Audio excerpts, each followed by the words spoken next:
Good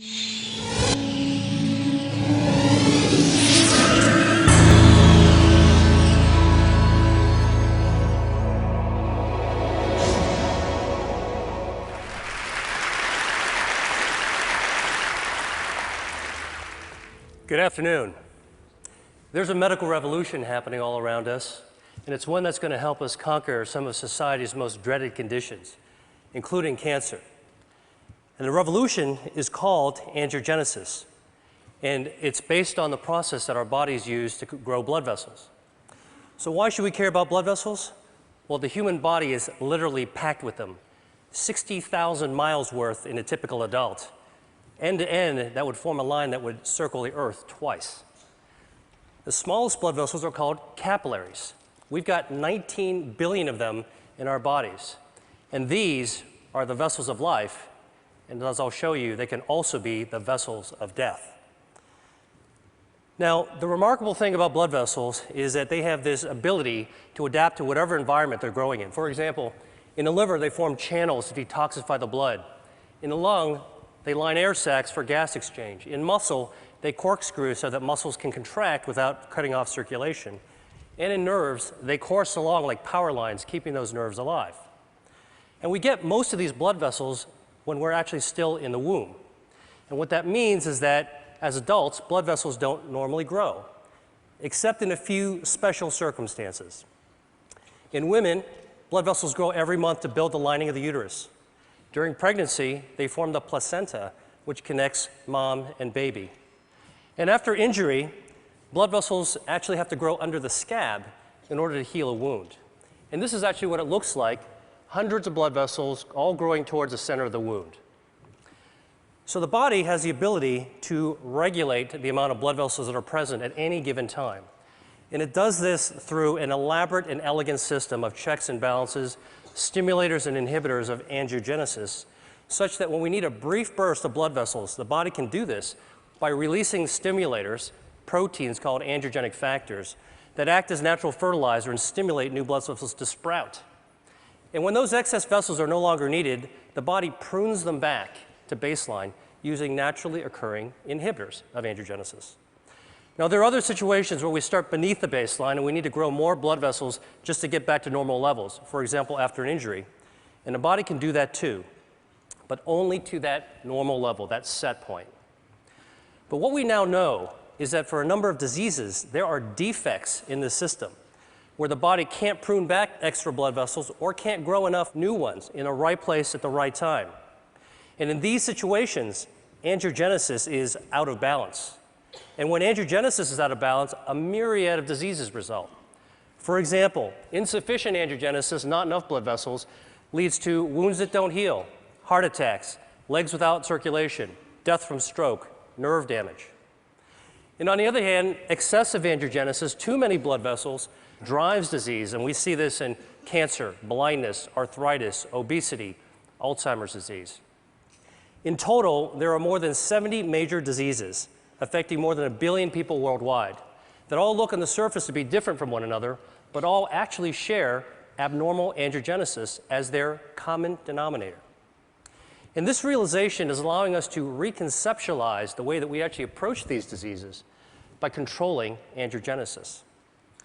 Now, I'm going to focus on cancer because angiogenesis is a hallmark of cancer, every type of cancer. So here we go. This is a tumor, dark, gray, ominous mass growing inside a brain. And under the microscope, you can see hundreds of these brown staining blood vessels, capillaries that are feeding cancer cells, bringing oxygen and nutrients. But cancers don't start out like this. And in fact, cancers don't start out with a blood supply. They start out as small, microscopic nests of cells that can only grow to 1/2 a cubic millimeter in size. That's the tip of a ballpoint pen. Then they can't get any larger because they don't have a blood supply, so they don't have enough oxygen or nutrients. And in fact, we're probably forming these microscopic cancers all the time in our body. Autopsy studies from people who died in car accidents have shown that about 40% of women between the ages of 40 and 50 actually have microscopic cancers in their breasts. About 50% of men in their 50s and 60s have microscopic prostate cancers. And virtually 100% of us, by the time we reach our 70s, will have microscopic cancers growing in our thyroid.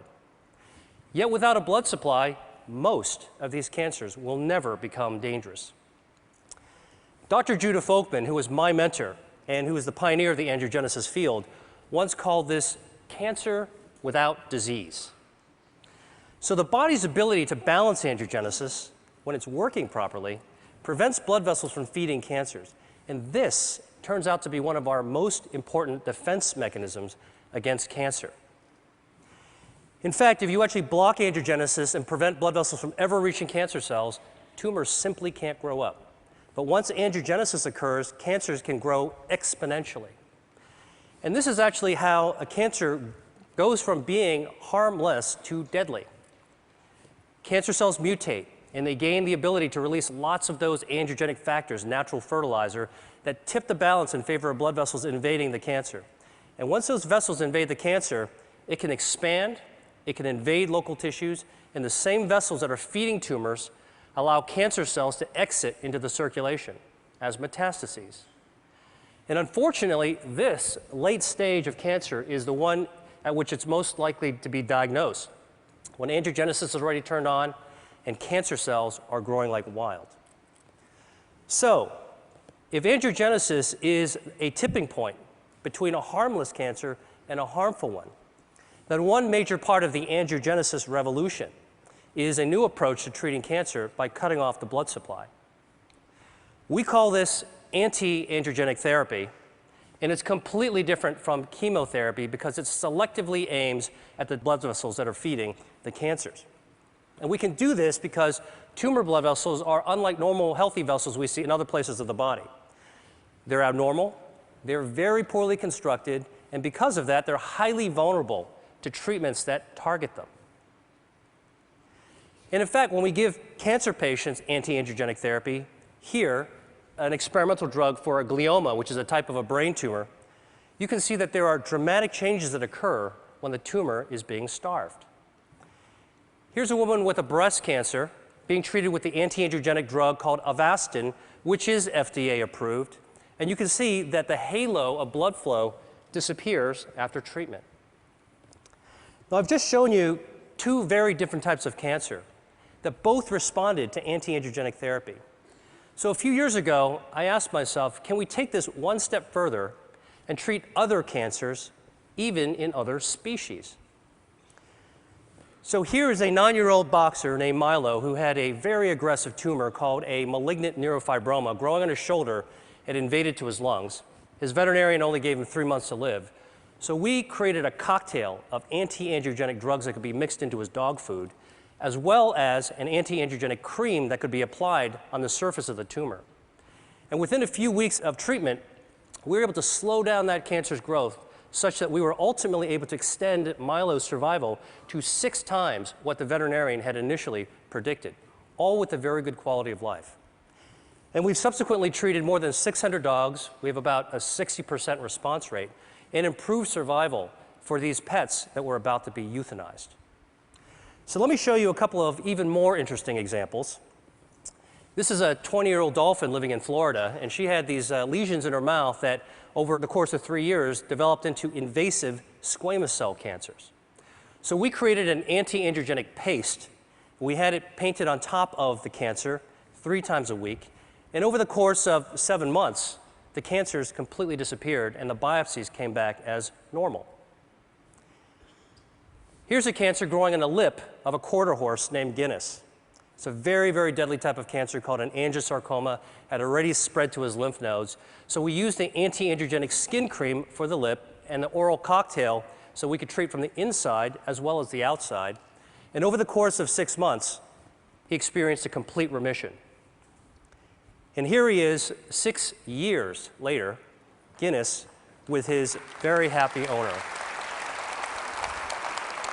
Now, obviously, anti-angiogenic therapy could be used for a wide range of cancers.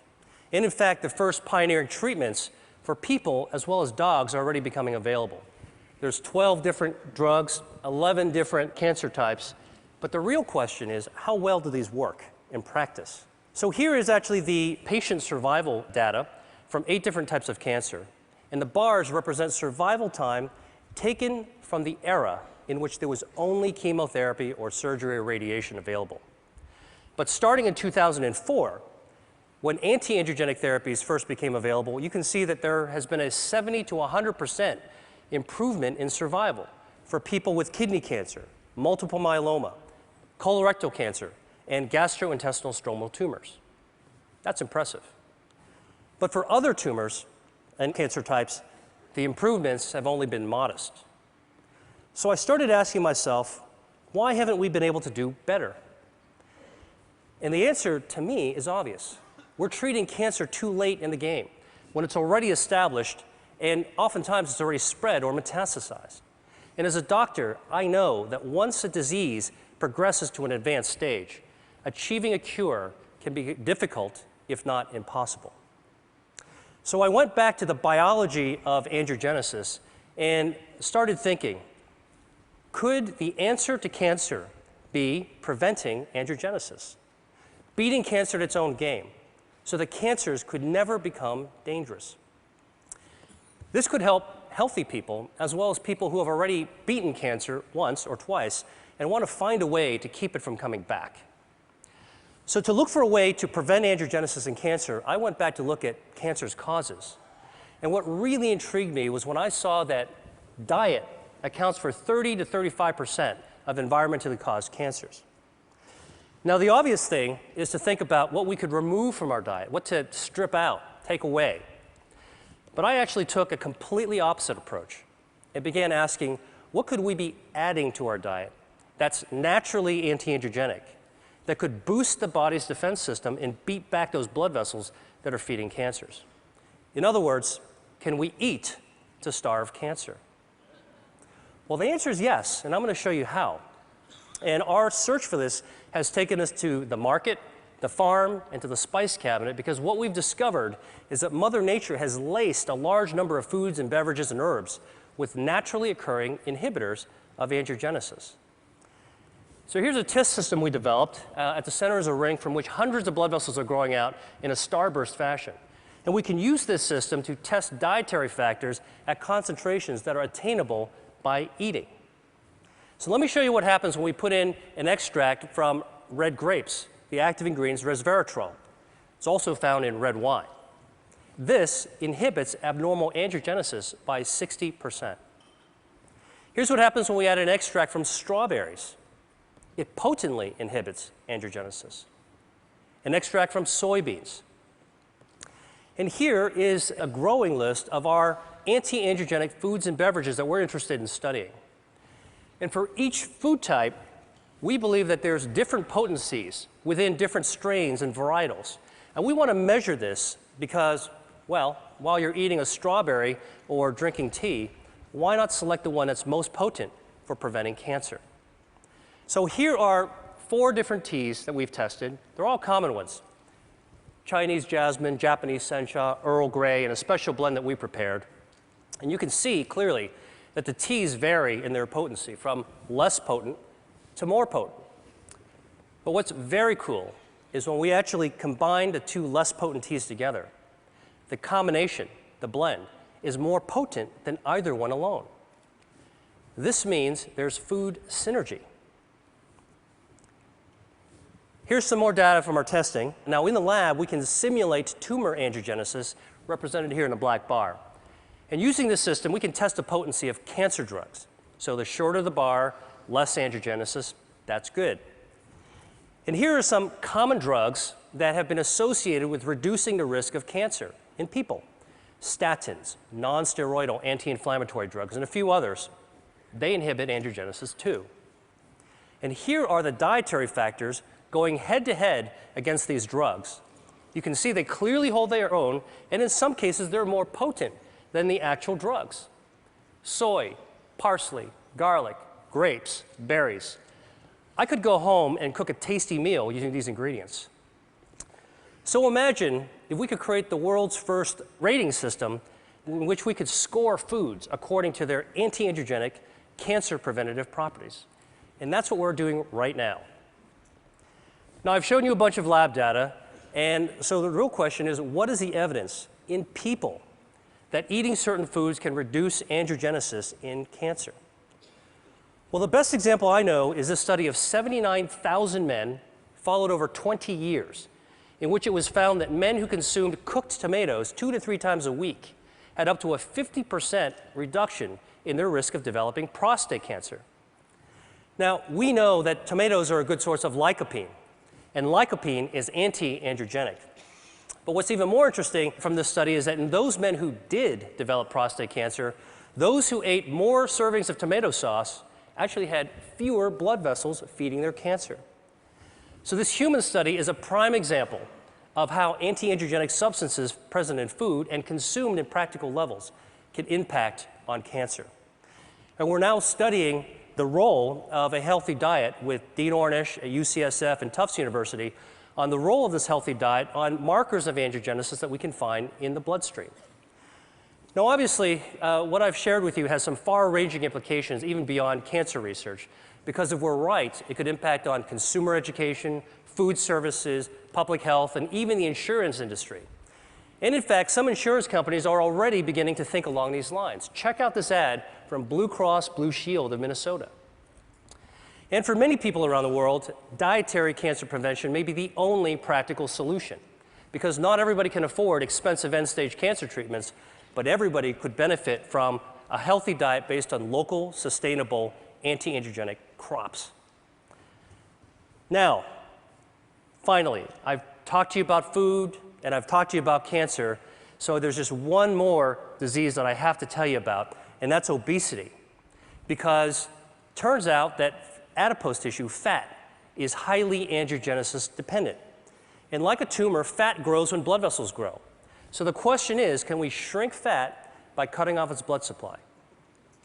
So the top curve shows the body weight of a genetically obese mouse that eats nonstop until it turns fat like this furry tennis ball. And the bottom curve is the weight of a normal mouse. If you take the obese mouse and give it an angiogenesis inhibitor, it loses weight. Stop the treatment, gains the weight back. Restart the treatment, loses the weight again. Stop the treatment, gains the weight back. And in fact, you can cycle the weight up and down simply by inhibiting angiogenesis. So this approach that we're taking for cancer prevention may also have an application for obesity. The really, truly interesting thing about this is that we can't take these obese mice and make them lose more weight than what the normal mouse's weight is supposed to be. In other words, we can't create supermodel mice. And this speaks to the role of angiogenesis in regulating healthy set points. Albert Szent-Györgyi once said that discovery consists of seeing what everybody has seen and thinking what nobody has thought. I hope I've convinced you that for diseases like cancer, obesity, and other conditions, that there may be a great power in attacking their common denominator, angiogenesis. And that's what I think the world needs now. Thank you.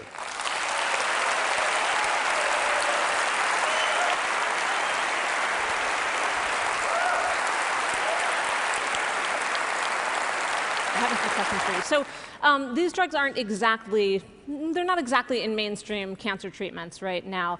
For anyone out here who has cancer, what would you recommend? Do you recommend pursuing these treatments now for most cancer patients? So there are anti-angiogenic treatments that are FDA approved. And if you're a cancer patient or working with or advocating one, you should ask it. And there are many clinical trials. The Angiogenesis Foundation is following almost 300 companies. And there's about 100 more drugs that are in the pipeline. So consider the approved ones, look for clinical trials.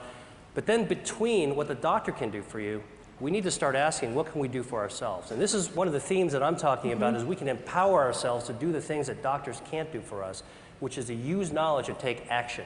And if Mother Nature has given us some clues, we think that there might be a new future in the value of how we eat. And what we eat is really our chemotherapy 3 times a day. Right. And along those lines, for people who might have risk factors for cancer, would you recommend pursuing any treatment sort of prophylactically, or simply pursuing the right diet with lots of tomato sauce?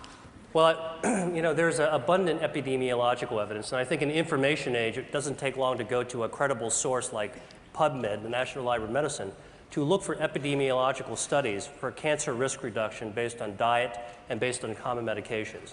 And that's certainly something that anybody can look into. Okay, well, thank you so much.